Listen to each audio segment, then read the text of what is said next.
Hi friends, मैं नवलेश आज आप लोग के लिए इकोनॉमिक्स का पहला चैप्टर का ऑब्जेक्टिव अति महत्वपूर्ण लाया हूँ। जिसमें मैंने ऑब्जेक्टिव इसलिए लाया क्योंकि सब्जेक्टिव मैंने पढ़ाया, तो उसके बाद मैंने सोचा कि एक बार ऑब्जेक्टिव का सेट लाता हूँ, जिसमें पहला चैप्टर वाइज ऑब्जेक्टिव होगा। यदि वीडियो अच्छा लगे तो दोस्तों के साथ शेयर, लाइक, कमेंट, सब्सक्राइब करें। कहा गया इकोनॉमिक्स का पहला चैप्टर जो है वो अर्थव्यवस्था और उनके विकास से है। अर्थव्यवस्था और उनके विकास में है क्या कि ऑब्जेक्टिव वीवीआई है, जो चैप्टर वाइज ऑब्जेक्टिव होगा। चलते हैं प्रश्न का पहला प्रश्न कहता है कि इनमें से कौन सा प्राथमिक क्षेत्र को कहा जाता है। प्राथमिक क्षेत्र किसे कहा जाता है? तो कृषि क्षेत्र को प्राथमिक क्षेत्र कहा जाता है। दूसरा प्रश्न कहा गया है कि इनमें से कौन मिश्रित अर्थव्यवस्था है। तो मिश्रित अर्थव्यवस्था, भारत एक देश है जहां मिश्रित अर्थव्यवस्था पाई जाती है। अमेरिका में जो पाया जाता है वो पूंजीवादी अर्थव्यवस्था होता है, रूस एक समाजवादी अर्थव्यवस्था। और मैंने बताया कि भारत जो है एक मिश्रितवादी है, अमेरिका में पूंजीवादी चलता है, पूंजीवादी, और रूस में चलता है समाजवादी। तो समाजवादी मिश्रितवादी का मैंने परिभाषा लिखाया था। अगला प्रश्न कहता है तीसरा कि भारत में योजना आयोग का गठन कब हुआ था। अर्थात योजना आयोग का गठन 15 मार्च 1950 को हुआ था, जो मोदी जी ने किए थे, नरेंद्र मोदी जी ने किए थे। 15 मार्च 1950 को किए थे इसका गठन।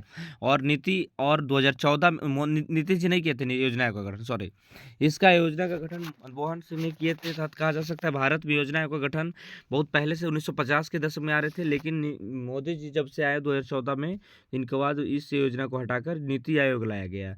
इस योजना का स्थापना 15 मार्च 1950 को हुआ था, क्योंकि इसका गठन हुआ था। बोला गया अगला, जो जिस देश की राष्ट्रीय आय अधिक होता हुआ देश क्या कहलाता है। जिस देश की राष्ट्रीय आय अधिक होता है वो विकसित देश कहलाता है, और जिस देश की राष्ट्रीय आय कम होता है वो कहलाता है अविकसित क्षेत्र, अर्थात अविकसित देश। अगला जो पांचवा प्रश्न कहता है कि इनमें से किसे पिछड़ा राज्य कहा जाता है। तो पिछड़ा राज्य कहा जाता है पंजाब को, कि केरल को, कि बिहार को, कि दिल्ली को। तो इसमें सबसे पिछड़ा राज्य कहा जाता है बिहार को, जो बिहार हम लोग के यहाँ है। शेयर बाजार के निम्नांकन संस्था कौन है? सेबी। शेयर बाजार का एक निम्नांकित से कौन से है? सेबी जो है वो नियामक रूप से एक संस्था है जो पूरे भारत में शेयर बाजार को आगे बढ़ाती है। अगला प्रश्न जो कहता है भारत में किस राज्य की प्रति व्यक्ति आय सबसे कम है। तो बिहार। भारत में सबसे ज्यादा है गोवा के था, लेकिन कम जो पूछे तो आप लोग बताइएगा कि क्या सा स्टेट बिहार राज्य की है। अगला प्रश्न कहता है कि भारत में नीति आयोग 2015 में, मैंने बताया था कि योजना आयोग को हटा करके मोदी जी ने नीति आयोग लाया, जिसका पदेन अध्यक्ष प्रधानमंत्री होते हैं। कहा गया अगला कि मिश्रित अर्थव्यवस्था किस राष्ट्र में चलती है। तो मिश्रित अर्थव्यवस्था भारत में चलते हैं, अर्थात भारत एक ऐसा देश है जहाँ मिश्रितवादी अर्थव्यवस्था चलता है। चीन में चलता है समाजवादी, अमेरिका में चलता है पूंजीवादी, हंगरी में चलता है पूंजीवादी। अगला प्रश्न कहता है योजना आयोग के सदस्यों की संख्या कितनी थी। योजना आयोग में 8 सदस्य थे। योजना आयोग में कुल कितने सदस्य रहते हैं? 8 सदस्य रहते हैं वर्तमान में भी, यथा तब तो नीति आयोग आया। बोला कि बिहार में जीवन यापन का मुख्य साधन क्या है। तो कृषि। बिहार में लोगों का मुख्य यापन करने का काम जो है वो मुख्य रूप से क्या है, तो कृषि पर ही निर्भर करते हैं इन लोग। अगला प्रश्न कहता है, कहा गया देश में सब्जी का उत्पादन बिहार का स्थान कैमा है। तो देश को सब्जी उपलब्ध भारत को कराता है, तो दूसरा स्थान पे सब्जी का उत्पादन करता है बिहार राज्य। अर्थात बिहार जो होता है पूरे भारत में सब्जी उत्पादन 2 नंबर पे उत्पादन करता है। अगला प्रश्न कहता है अगला प्रश्न जो कहा गया 13वां नंबर, भारत के पड़ोसी देशों में किस देश का प्रति व्यक्ति आय सबसे अधिक है। तो श्रीलंका की प्रति व्यक्ति आय वर्तमान में क्या है, सबसे अधिक होती है। पाकिस्तान की कम है, बांग्लादेश की कम है, नेपाल की कम है, श्रीलंका की कम। तो श्रीलंका की सबसे भी अधिक मानी जाती है। अगला प्रश्न कहा गया है, इनमें से कौन सा योजना आयोग के पदेन अध्यक्ष होता है। तो प्रधानमंत्री होता है योजना आयोग का अध्यक्ष। योजना आयोग का अध्यक्ष कौन होते हैं? तो प्रधानमंत्री। अगला प्रश्न कहा गया है कि भारत की आर्थिक व्यवस्था कैसी है। तो भारत की आर्थिक व्यवस्था मैंने बताया कि भारत की आर्थिक व्यवस्था जो है वो मिश्रितवादी अर्थव्यवस्था है। मैंने भारत में सरकार और किसी निजी व्यक्ति दोनों मिलाकर सरकार चलाती है मिश्रित अर्थव्यवस्था में। अगला जो कहा गया, इनमें से कौन सा देश समाजवादी अर्थव्यवस्था है। रूस। इनमें से कौन सा समाजवादी अर्थव्यवस्था है? अमेरिका, जापान है जब पूंजीवादी, रूस है समाजवादी, भारत है मिश्रितवादी, अमेरिका है पूंजीवादी। तो इसमें होगा वही देश। सम्यक विकास की प्रक्रिया संबंधित किससे है? उच्च वर्ग से कि निम्न वर्ग के? सभी। तो सम्यक वर्ग जो होती है वो सभी वर्गों को समान विकास करवाती है, अर्थात सभी वर्ग होगा। अगला प्रश्न कहा गया है 18वां नंबर का कि गरीबी गरीबी कैंसर रोग की तरह है, किसने कहा था? अर्थशास्त्री कुजनेट, जो कहीं किताबें पढ़ना नहीं है, लेकिन गरीबी कैंसर का रोग की तरह है, किसने कहा था? अर्थशास्त्री कुजनेट ने किया था। बोला कि अगला जो है, किस क्षेत्र में द्वितीय क्षेत्र कहा जाता है? उद्योग क्षेत्र को द्वितीय क्षेत्र कहा जाता है। उद्योग क्षेत्र को द्वितीय क्षेत्र कहा जाता है। अगला प्रश्न कहा गया है कि 11वीं पंचवर्षीय योजना की अवधि क्या कहलाता है? 2007 से 2012। 11वीं पंचवर्षीय योजना का हुआ था, 11वीं हुआ था 1907 से 2007 से लेकर 2012 तक। कहा गया अगला, किस क्षेत्र को तृतीय क्षेत्र कहा जाता है? तृतीय क्षेत्र को सेवा क्षेत्र कहा जाता है। तृतीय क्षेत्र को सेवा क्षेत्र कहा जाता है, अर्थात सेवा क्षेत्र ही तृतीय क्षेत्र कहलाता है, जिसके अंतर्गत अस्पताल हो गया, हॉस्पिटल हो गया, अस्पताल, हॉस्पिटल, स्कूल, विद्यालय जिसको कहते हैं इंग्लिश में, और परिवहन, ये सब हो गया सेवा क्षेत्र के अंतर्गत। अगला प्रश्न कहा गया है चौथा, देखिए अगला जो 22 नंबर है, अर्थव्यवस्था का सृजन क्या है? तो अर्थव्यवस्था प्राकृतिक संसाधनों से होती है, भौतिक संसाधनों से होती है, मानवीय संसाधनों से होती है, और इनमें से कहा जा सकता है कि सभी से होती है। चलते अगला प्रश्न कहा गया है कि भारतीय राष्ट्रीय विकास परिषद का गठन कब हुआ था? 1952 में। भारत में राष्ट्रीय विकास परिषद का स्थापना 1952 को हुआ था। 1952 को हुआ था। अगला प्रश्न, किस अर्थव्यवस्था उत्पादन के साधन पर किसी व्यक्ति का निजीगत अधिकार नहीं होता है? तो पूंजीवादी अर्थव्यवस्था। किस अर्थव्यवस्था? पूंजीवादी अर्थव्यवस्था में जो होती है वो साधन पर निजी व्यक्ति के संस्था का अधिकार होती है, अर्थात पूंजीवादी अर्थव्यवस्था। अगला प्रश्न कहता है 25 नंबर, 25 का आगे, भारत की पंचवर्षीय योजना का कार्यकाल 1951 से 56 के बीच चला था। सबसे पहली बार योजना मैंने कहा जा सकता है पंचवर्षीय योजना 5 सालों के बीच होती है, जो पहली बार पंचवर्षीय 1951 से 56 के बीच चला था। आर्थिक संरचना का मुख्य अंग, एक मुख्य अंग क्या है? तीन में से सभी, अर्थात सभी चीज चाहिए आर्थिक संरचना में। क्या क्या चाहिए?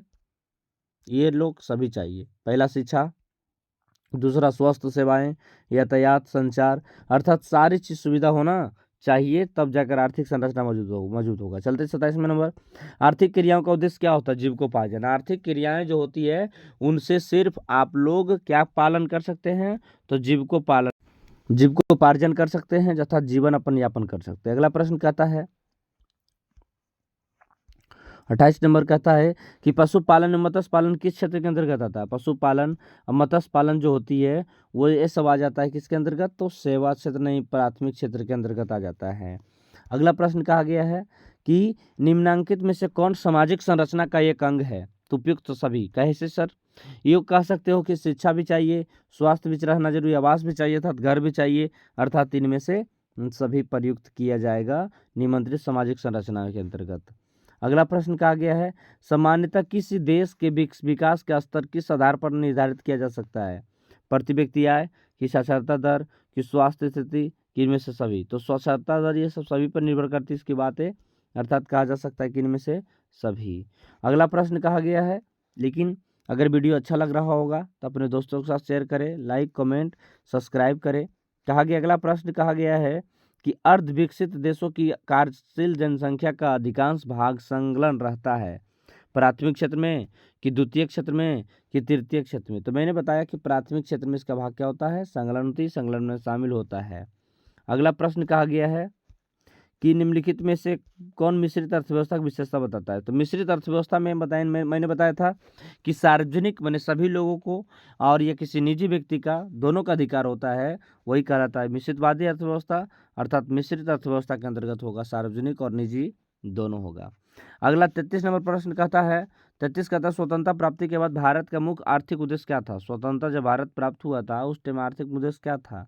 तो तीव्र आर्थिक विकास, उत्पादक रोजगार सृजन, निर्धनता निवारण, उपयुक्त सभी, अर्थात ये सब सभी जो होगी इसकी संरचना में दी गई बातें हैं जो मेन रूप से दी गई है। अगला प्रश्न कहा गया है 34 नंबर, बिहार के आर्थिक पिछड़ेपन का मुख्य कारण क्या है? तो इनमें से सभी होगा, क्योंकि बिहार में सब सारी प्रॉब्लम होती है, जनसंख्या का अधिक वृद्धि, कृषि पर आधारित जनसंख्या, बाढ़ और सुखाड़। जैसे बिहार में दो प्रकार, बाढ़ भी आता है, सुखाड़ भी आता है। वो उत्तरी पूर्वी क्षेत्र, उत्तर में आ गया बाढ़, तो दक्षिण में आ जाएगा सुखाड़। 35 नंबर प्रश्न कहता है कि आर्थिक विकास की माप के लिए सबसे उपयुक्त सूचकांक क्या है? प्रति व्यक्ति आय है, कि राजनीतिक स्थायित्व है, कि इनमें से कोई नहीं। तो आर्थिक विकास की माप के लिए प्रति व्यक्ति आय सबसे महत्वपूर्ण मानी जाती है। अगला जो है वो कहा गया है कि बिहार के जमशेदपुर में लोहा एवं इस्पात में कारखाने की स्थापना की गई थी कब? 1907 में। सोच लो कि ये 1907 में जब भारत नहीं भी आज़ाद हुआ था उस टाइम ही लोहा जमशेद जी ने इसकी स्थापना कर दिया था। अगला प्रश्न कहता है कि निम्नलिखित में से कौन सा देश विकसित अर्थव्यवस्था का उदाहरण है? अमेरिका। अमेरिका की प्रति व्यक्ति आय अधिक होता है, इसलिए क्या कहलाएगा? ये विकसित अर्थव्यवस्था के अंतर्गत कहलाएगा। अगला प्रश्न कहा गया है कि विश्व पर्यावरण विकास आयोग की स्थापना कब हुआ था? ये सब क्वेश्चन सिर्फ आता है लेकिन पढ़ने की किताब में कहीं पढ़ना नहीं है, लेकिन ये आता है क्वेश्चन तो याद कर लीजिएगा कि विश्व पर्यावरण विकास योजना आयोग का स्थापना 1983 को हुआ था। अगला प्रश्न जो है, आर्थिक समृद्धि का संबंध किससे? सामाजिक संस्था से। आर्थिक समृद्धि जो होती है इसका संबंध होता है सामाजिक संस्था। चलते हैं, अगला प्रश्न कहता है कि आर्थिक विकास का गैर आर्थिक कारक क्या है? तो सामाजिक संस्थाएं। सामाजिक संस्थाएं होगा, अर्थात सामाजिक संस्था होगा इसका आंसर। अगला प्रश्न कहा गया है, क्या कहा गया कि जीवन की भौतिक गुणवत्ता का सूचक कौन है? तो इनमें से सभी, जीवन प्रत्याशा, मृत्यु, शिशु दर, मौलिक कर्तव्य और क्या चीज़? साक्षरता दर कहा गया है। ये सब सभी जो होती है जीवन का मौलिक कर्तव्य होती है, जो सभी होता है। जीवन का प्रत्याशा, शिशु मृत्यु दर, मौलिक साक्षरता, ये सब सभी होती है। अगला जो होती है इकोनॉमिक्स पार्ट। इकोनॉमिक्स पार्ट का ही दूसरा चैप्टर है मुद्रा, साख एवं बचत। पहला चैप्टर मैंने पढ़ाया कि ये अर्थव्यवस्था से रिलेटेड होती है, जिसमें पहला प्रश्न में कहा गया है कि क्या चीज़ की वीवीआई ऑब्जेक्टिव प्रश्न होगा जो आप लोग के लिए आने वाले एग्जाम में अति महत्वपूर्ण होगा। यदि वीडियो अच्छा लगा हो तो अपने दोस्तों के साथ शेयर करें, लाइक कमेंट सब्सक्राइब करें। चलते हैं।